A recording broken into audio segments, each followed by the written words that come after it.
Hill into turn 11 on the inside of Guido Pino. Oh, big high side. Patama's gone down. Veda Patama has a big high side on the exit of turn 11, and it's the luckless Joel Esteban. Wrong place, wrong time. So Patama's going to fail to finish a Grand Prix. So watch the sixth bike second from the back of this group, lights up the rear tyres. He tries to get on the gas out of turn 11, and Esteban with absolutely nowhere to go. Halo, assalamualaikum warahmatullahi wabarakatuh. Jumpa lagi di channel Fauji Gani bersama saya Fauji. Apa kabar semuanya? Semoga semua dalam kondisi sehat walafiat dan selalu diberikan kelancaran dalam menjalankan berbagai aktivitas. Dan hari ini adalah hari Senin. Tentu Anda banyak yang sedang melakukan aktivitas kerja ya di hari awal setelah kemarin libur dan hari ini merupakan hari Senin. Dan tentu saja bagi yang semalam sudah menonton race dari Moto3, tentu Anda juga saat ini cukup ngantuk gitu ya karena race-nya malam ya, jam 12 malam, baru selesai jam 1 untuk Moto3, dilanjutkan Moto2 dan MotoGP. Tentu hari ini saya akan mengabarkan terkait dengan hasil dari Moto2 yang mana kita tentu fans dari Veda cukup sedih ya, karena Veda harus DNF atau harus crash, jatuh di lap ke-5 ya, lap ke-5 dari kelas Moto3 Austin 2026 yang semalam berlangsung.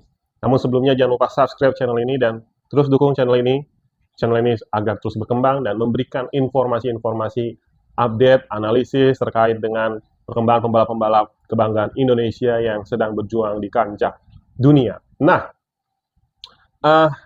itu normal, crash adalah suatu hal yang pasti akan dialami seluruh pembalap. Tidak hanya Veda, namun yang pasti saya di video ini akan menjelaskan dua hal. Yang pertama adalah tentu jatuhnya Veda, kita sedih ya, itu kesedihan yang pertama.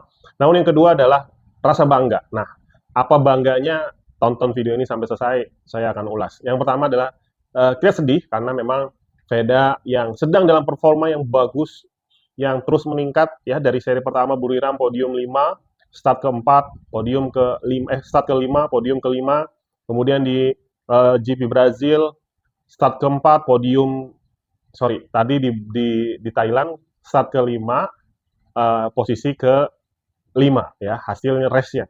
Kemudian di Brazil, startnya ke-4, podium 3, dan kita sebetulnya berharap di Austin ini, Veda bisa melanjutkan tren positifnya. Karena kenapa? Karena hasil dari kualifikasinya keren banget ya. Dia melesat, bahkan bisa sempat lama berada di posisi kedua hasil klasemen, peringkat kedua hasil kualifikasi kedua waktu hari Sabtu, sebelum akhirnya dia terus turun sampai di posisi keempat untuk startnya. Nah, peningkatan waktu Veda pun selalu mengalami peningkatan dari setiap sesinya, dari pre-practice pertama 2 menit 15 detik, kemudian di practice 2 menit 14 detik, kemudian sampai di kualifikasi itu bisa tembus 2 menit 12 detik.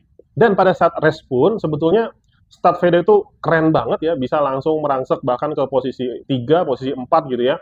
Meskipun akhirnya di lap kedua, lap ketiga dia tercecer sampai ke posisi ke-7, ke-8, terus berusaha lagi dalam proses berusaha untuk memperbaiki posisinya, bisa menyalip O'Gorman, kemudian Veda berada di posisi ke-6, tinggal mau menyalip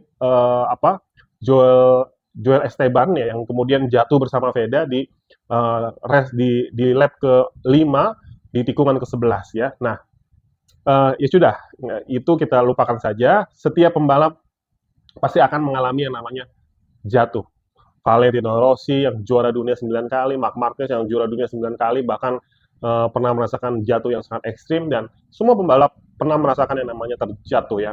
Namun yang harus kita bangga di sini adalah Veda. Kita harus menganggap ini merupakan pembelajaran untuk Veda.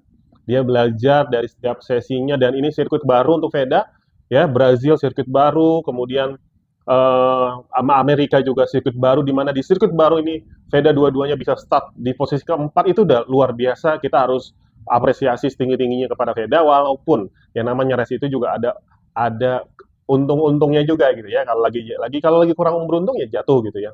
Ya nggak sih, pokoknya intinya siapapun pembalap motor pasti merasakan yang namanya jatuh. Namun kita harus pahami bahwa ini merupakan kita jadikan pembelajaran untuk Veda. Veda juga tentu di dalam postingannya dia sudah menyatakan bahwa dia belajar banyak dari kejatuhan ini, dan tentu akan kembali untuk bertempur lagi ya di tanggal 24 April, cukup lama ya, masih 1 bulan kurang lagi, kita sekitar 3 minggu kita akan baru ketemu lagi, karena mestinya setelah ini adalah seri Qatar ya. Namun karena seri Qatar itu ditunda karena perang di Timur Tengah, maka akhirnya kita menunggu cukup lama, 3 minggu, sampai nanti ke seri Eropa dimulai dari sirkuit Jerez, Spanyol. Nah ini Veda sudah lebih paham ya, dia sudah sering balap di sirkuit ini. Nah, itu yang pertama, kita jadikan jatuhnya Veda sebagai pembelajaran. Kemudian yang kedua adalah rasa bangga. Nah, ya, rasa bangga apa bangganya? Selama saya menonton MotoGP sejak saya SMP ya, tahun 2000 ya, kita nggak pernah mendengar apa namanya komentator MotoGP itu selalu menyebut Indonesia, Indonesia, Indonesia. Pernah menyebut Indonesia, tapi hanya beberapa kali ketika dulu Doni Tata menjadi wildcard gitu ya. Kemudian siapa lagi beberapa pembalap, tapi karena memang selalu berada di barisan tengah bahkan sampai barisan ke belakang, jadi nggak pernah terekspos oleh kamera MotoGP dan nggak pernah, jarang sangat sekali tersebut oleh komentator MotoGP. Tapi beda dengan Veda. Veda sudah menaikkan level balap Indonesia di kancah dunia. Jadi level pembalap Indonesia di level dunia ini sudah meningkat ya. Setidaknya coba bayangin ya, ketika ada pembalap yang terjatuh, kemudian dibicarakan oleh komentator berkali-kali, bahkan kameramen menyorot pembalap tersebut sampai ke garasi pedok, itu biasanya dilakukan kepada pembalap-pembalap yang memang luar biasa.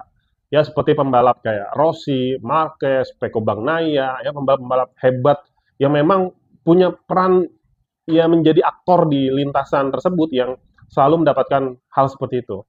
Veda diikuti terus, dia jatuh kemudian sampai terdiam dulu di pinggir lintasan juga disorot oleh kamera, sampai Veda ke pedok juga diliput oleh kamera MotoGP. Ini merupakan luar biasa, dan meskipun Veda sudah terjatuh, sudah crash, tapi selalu disebut-sebut oleh komentator. Jadi Veda nggak ada di lintasan pun, itu selalu disebut, selalu dipanggil, selalu. Nah, ini yang membuat kita bangga bahwa Indonesia saat ini level pembalapnya sudah naik di level dunia dengan kehadiran Veda, dan ini menjadi hal yang membanggakan tentunya. Kita berharap tentu saja dengan adanya Veda ini, maka standar pembalap Indonesia meningkat, dan siapapun anak-anak muda yang saat ini sedang berjuang untuk bisa tembus ke ajang MotoGP melalui Moto3 dan lain sebagainya, levelnya bisa dilihat dari Veda. Nanti tentu sampai kita akan ketemu pembalap lain yang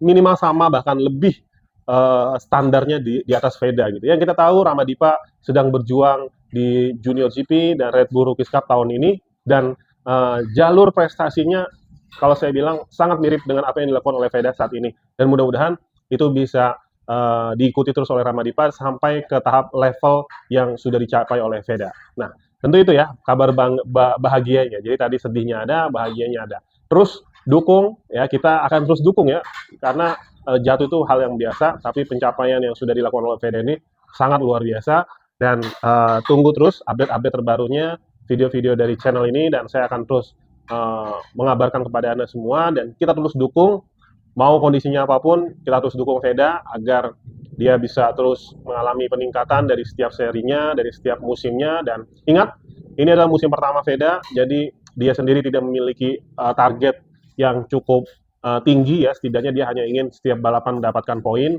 Artinya poin itu kan urutan 15 saja udah ada poin gitu ya. Jadi tapi ternyata di seri kedua langsung podium, ketiga itu udah jauh lebih sangat di luar dari ekspektasi banyak orang, dan termasuk Veda sendiri, termasuk ayahnya sendiri juga nggak nyangka secepat itu bisa mendapatkan podium. Jadi ketika di Austin terjatuh ya, kita jangan kecewa, kita terus dukung, dan kita terus doakan, support Veda supaya pembalap ini terus ya, kita akan menjadi saksi lah dari kejayaan pembalap Indonesia di kancah moto dunia. Nah, sekaligus juga di sirkuit Austin menjadi salah satu seri yang cukup buruk untuk Honda Tim Asia ya.